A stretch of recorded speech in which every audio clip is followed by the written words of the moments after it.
sebelum kita mulai perawatan, isi identitas dulu ya. Ya. Perkenalkan, nama saya Dr. Putri yang akan menangani Mbak. Dengan Mbak siapa di sini saya berbicara? Mbak Indira. Mbak Indira tinggal di mana? Di Jalan Mawar, Gang Anggrek, nomor 1. Untuk usianya sekarang? 25 tahun, Dok. Untuk pekerjaannya? Mahasiswi.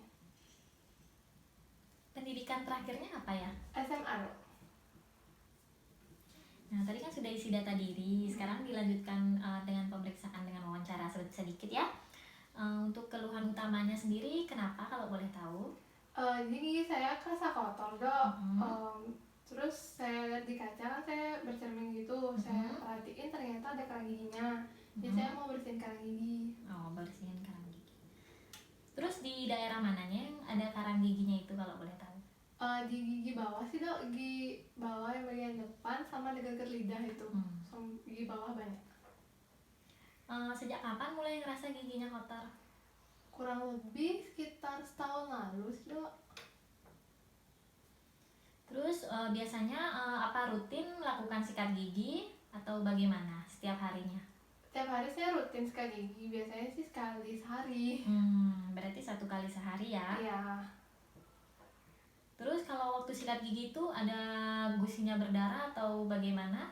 Kadang kalau saya sikat agak terlalu keras gitu ya, Dok, jadi berdarah gitu dia. Tapi ya kadang-kadang berdarah. Terus waktu sikat gigi yang gusinya berdarah itu, gusinya ada sakit atau ngilu atau bagaimana? Perih dikit tapi itu aja, Dok. Berarti tidak ada sakit ya? Untuk sebelumnya pernah bersihin karang gigi atau belum? Pernah, kurang lebih sekitar 3 tahun lalu. Terus untuk keluhan lain selain karang gigi, apakah ada misalnya giginya berlubang atau apa gitu, ada? Oh enggak, Dok, itu aja. Oh ya, tadi sudah tanya-tanya sedikit ya. Sekarang untuk pertanyaan selanjutnya, apa sekarang lagi ada perawatan dokter atau lagi sedang perawatan jalan di mana gitu? Oh enggak, Dok. Berarti nggak ada lagi perawatan ya? Iya. Untuk riwayat penyakitnya sendiri, apa mbaknya ada riwayat penyakit sistemik misalnya seperti gula atau tensi atau penyakit jantung, ada ya? Enggak, Dok. Oh, nggak ada. Untuk riwayat keluarganya sendiri, apakah ada juga yang punya penyakit seperti yang tadi saya sebutkan? Enggak ada, Dok. Baik, tadi sudah beberapa saya tanya-tanya wawancara. Sekarang kita periksa dulu sedikit giginya ya.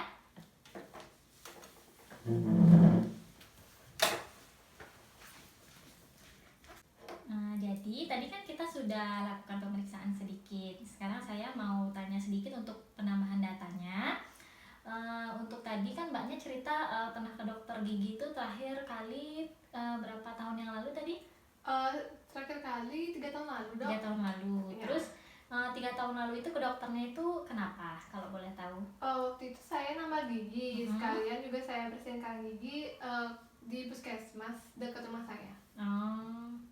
Apa mbaknya rutin ya ke dokter gigi seperti itu?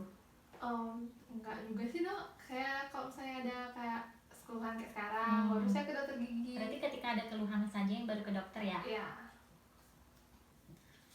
Terus berarti mbaknya juga nggak pernah cabut gigi atau gimana sebelumnya? Enggak pernah Nggak pernah cabut gigi ya? Terus saya ada sedikit pertanyaan tentang pengetahuan sedikit. Jadi kapan mulai ngerasa ada keluhannya itu, misalnya karang giginya yang tadi? Kurang lebih setahun lalu sih, mulai kotor, merasa kotor. Terus sekarang karena saya udah nggak tahan, karena itu udah karang giginya banyak, jadi saya mau bersihin karang gigi. Berarti tadi daerah yang ngerasa keganggu karena karang gigi itu di sebelah mana? Gigi bawah, Dok, yang di bagian depan sama dekat-dekat lidah itu juga. Berarti di depan sama di belakang ya? Ya. Terus untuk sikat giginya tadi kan dibilangnya kalau nggak salah 1 kali sehari ya? Kalau nggak salah. Kalau boleh tahu kenapa ya sikat giginya sampai 1 kali sehari? Kadang karena saya sibuk kan, saya juga nyambi kerja, Dok. Jadi kadang-kadang tuh saya lupa sikat gigi. Jadi cuma sekali aja sehari sikat gigi. Untuk caranya sikat gigi itu gimana tekniknya? Apakah ke sini, ke samping, atau ke atas, atau bagaimana? Biasanya kanan kirinya lurus gitu. Lurus ya? Iya. Ya. selain tadi ada gusi berdarah keluhannya, terus ada bengkak nggak gusinya selama ada karang gigi itu? Enggak sih, dia nggak sampai bengkak. Ada ya. Iya. Terus untuk di makanan yang suka nyangkut gitu, apakah ada juga atau bagaimana? Kalau makanan nyangkut, kadang-kadang nyangkut di bagian belakang gitu. Mm-mm. Mungkin karena gigi saya juga nggak gitu rapi posisinya ya dok. Jadi nyangkut makanannya kadang-kadang. Kalau pakai tusuk gigi itu sering ya atau? Enggak sih dok, nggak sampai sakit tusuk gigi. Biasanya karena saya kumur aja untuk ngilangin makanannya. Berarti tadi seperti yang tadi mbaknya bilang udah pernah ke dokter gigi ya. Untuk mau tahu terakhir kali bersihin karang gigi itu pas waktu ke dokter gigi itu juga ya? Iya, terakhir kali itu. Berarti dirawat sama dokter yang di puskesmas ya? Iya.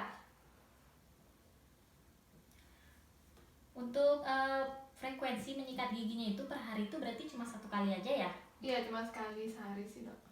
Untuk jenis sikat gigi yang dipakai itu bulunya yang bagaimana? Apakah yang halus atau yang kasar atau bagaimana? Saya biasanya mungkin agak keras gitu sih dulu sikatnya dok, karena kan saya ngerasa kok yang lembut tuh kayak nggak bersih gitu. Jadi saya pakainya yang agak keras. Untuk caranya sikat gigi berarti cuma satu arah ke sana aja ya? Iya, Harus kanan begitu ya, kiri kanan kiri gitu. ya. Untuk pasta giginya sendiri apa ada khusus untuk gigi sensitif atau apa? Enggak sih dok, ya pasta gigi biasa. Pasta gigi biasa ya. Untuk alat bantu buat bersihin gigi itu apa ada pakai dental floss atau obat kumur atau apa? Obat kumur sih enggak. Kalau untuk dental floss tuh kayak gimana ya dok? Saya kurang Dental tahu. floss itu benang gigi. Jadi di sini kebetulan saya kasih lihat. Ini bisa beli di toko-toko terdekat kok. Nah, itu seperti ini. Nih, seperti ini. Bentuknya kayak benang biasa ya? Ya, seperti benang biasa ini. Jadi nanti ini diselipin di sela-sela giginya gitu. Iya. Jadi jangan pakai tusuk gigi, lebih baik pakai benang gigi ya. Iya.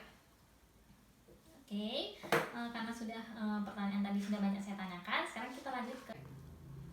Baik, di sini saya akan menjelaskan untuk teknik menyikat gigi yang benar. Jadi yang pertama, kita lakukan gerakan memutar berlawanan arah jarum jam pada bagian depan seperti ini dan juga bagian samping. Kemudian kita buka mulut. Lalu jangan lupa menyikat di bagian permukaan gigi atas seperti ini dan juga permukaan gigi bawah. Lalu setelah itu kita bersihkan bagian dalam gigi dengan teknik seperti mencongkel, bagian belakang juga, dan juga bagian bawah. Kemudian setelah itu terakhir kita bersihkan daerah lidah 1 kali saja. Dan teknik sikat gigi ini dilakukan selama 2 menit. Untuk teknik dengan menggunakan benang gigi, jadi kita ambil benang secukupnya saja, terus letakkan di sela-sela gigi sampai ke bawah dengan gerakan maju mundur seperti ini, kemudian ditarik ke atas.